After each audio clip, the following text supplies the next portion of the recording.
At just 20 years old, Javon Evans has already made his undeniable mark in his NXT career. The young OG has promising talent with insane athleticism and endless charisma that makes his journey very easy to follow. He originally caught my eye in DPW under the alias of J Malachi, which is also a tough ass name. Clips of his was going viral in his matches, and I decided to take a look into his work. This was my first time tuning into DPW after hearing so much about the company for so long. Guys, I seriously recommend watching wrestling outside of WWE. It truly is the best thing ever. Whether it's New Japan Wrestling, All Elite Wrestling, CMLL, watching anything other than WWE really changes your perspective on wrestling. Alright, back to the main point. J Malachi's work in DPW was extremely impressive, and when you find out that the guy was operating on this level at the young age of 18 is what blows my mind. I mean, seriously, search up his matches in that company. You're gonna see why this guy has been so hyped up from the beginning. He is just one of those guys that gets it. He understands how to tell a story in the ring, and he's able to work both heel and face. Although in my opinion, I think face suits him more simply because he is much smaller than most of his opponents that he faces, so he's able to tell a pretty good underdog story. I watched the 2023 DPW Caroline Classic, and dude, this guy was out here putting on all-time performances. In his first match, he faced Ichiban, and that was a back and forth high-flying battle. His second match was a four-way against Mike Bailey, Jake Something, and Tom Lawler. This was 30 minutes of awesome wrestling. I highly recommend you guys to watch this on YouTube. J Malachi won this match and was now the new #1 contender for the title, but then he gets attacked from behind by Lucky Ali. So this guy proceeds to tear the house down with Ali as if he didn't just wrestle for 30 minutes straight. This created the perfect underdog story. They fought all over the venue, and even the crowd got involved, covering Ali in a mountain full of chairs. Evans eventually got his hard-fought victory and was crowned the new DPW champion. This guy just screams future star, and that is exactly what his career trajectory has been on, as he got picked up by NXT not too long after this. He now wrestles under the name Javon Evans, and the vignettes that NXT had for this guy already had me hyped. See, I was aware of his work in DPW before coming to NXT, but I didn't think he had a spot in NXT at all because of his size. But man, did he shut all my doubts to the ground when he appeared on the scene. This man stood face to face with Ilya Dragunov in only his second NXT appearance, and if that doesn't prove to you that the creative team was all in on the young OG, then I don't know what will. This was no doubt the ultimate test to see if he can sink or swim, and boy did he swim his ass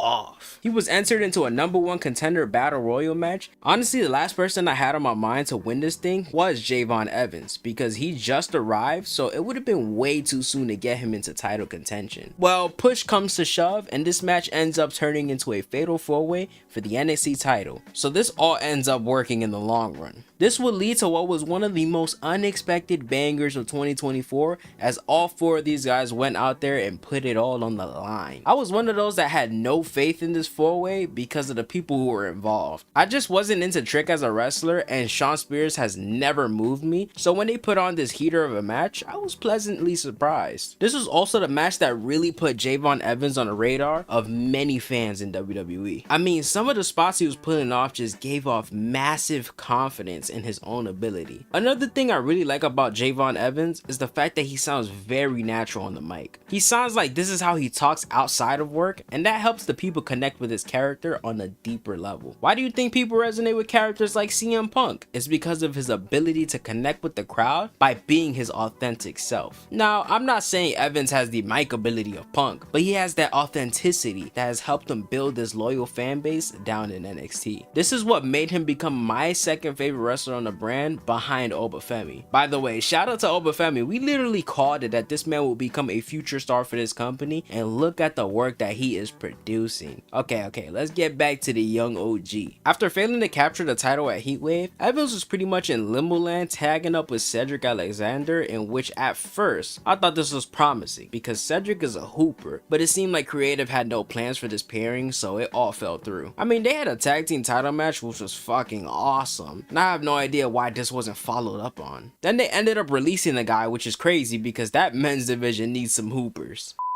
Make sure you join Slam University. Yes, that is right, I have a Discord, so make sure you pop that link open in the description. It's also in the pinned comment, so you can't possibly miss it. Alright, let's get back in the video. We can't forget the ultimate career rocket ship launch that Javon Evans got when he was challenged by Randy Orton. This is huge for obvious reasons. The Viper, one of the legends of the business, one of the most decorated careers in WWE history, facing one of the youngest and fastest rising stars that this company has ever seen in Javon Evans. This match was solid, nothing too crazy like every other Orton match, but Evans had a great performance and that is all that matters. Outside of the botched ending that could have been an all-timer RKO if it landed, this was the biggest opportunity of his career and he passed it with flying colors. His next venture that I was excited for was the Iron Survivor Challenge. This match had Nathan Frazier, Ethan Page, Wes Lee, and the returning Oba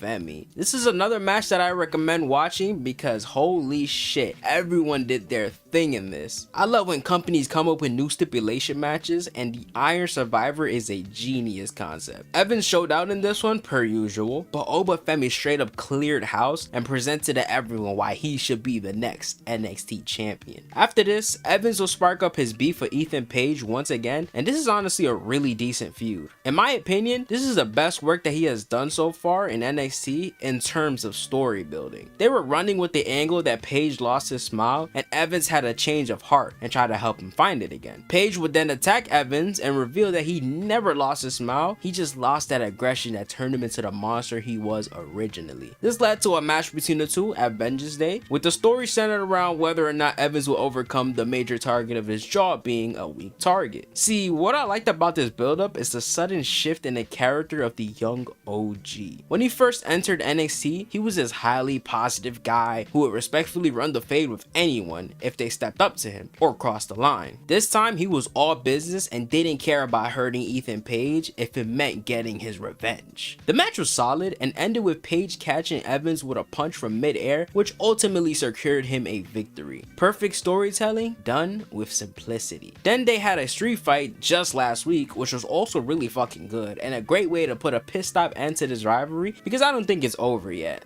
At least that's how it feels. After the match, Javon Evans will get beat down by this newly formed group, and you see that familiar face right there. Lucky Ali is in WWE and he's starting his first feud in the company with Javon Evans. This is really poetic in a way. So I asked what y'all think about Javon Evans, and there was a lot of responses, so I would just fit all of them on the screen. The overall majority spoke about how they enjoy his charisma, his athleticism, and the way he's able to connect with Gen Z, and I couldn't have agreed more. This man is the future, and I'm gonna make a bold claim to say that this is the guy that dethrones Oba Femi to become the next NXT champion. I went a little bit more in depth with his career, as I will be doing for everyone else that I cover on this channel going forward. So I hope you all have a great rest of your day.